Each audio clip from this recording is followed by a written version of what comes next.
आज रोजी जे सभा घेण्यात आलेली आहे हिचा नियोजित अजेंडा अगोदर काढण्यात आलेला होता, परंतु या अजेंड्यावर ही विशेष सभेच्या अजेंड्यावर सुरेश धारीवाल या संस्थेचे सचिव यांनी हरकत घेऊन न्यायालयामध्ये 41 खाली जळगावला उपायुक्त चॅरिटी यांच्याकडे अर्ज केला होता की सदरची सभा ही बेकायदेशीर ठरवावी व ती रद्द करण्यात यावी.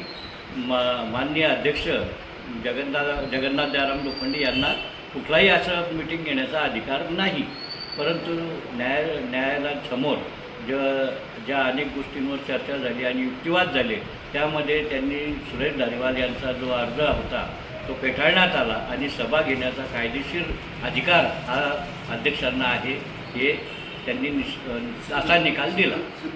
हां, असा निकाल दिला. त्यामुळे आजची सभा ही बहुमताने सर्व विषय बहुमताने मंजूर झाले आणि ही सभा संपली. यापैकी 7 लोक इथे सभेत हजर होते, 4 लोक गैरहजर होते.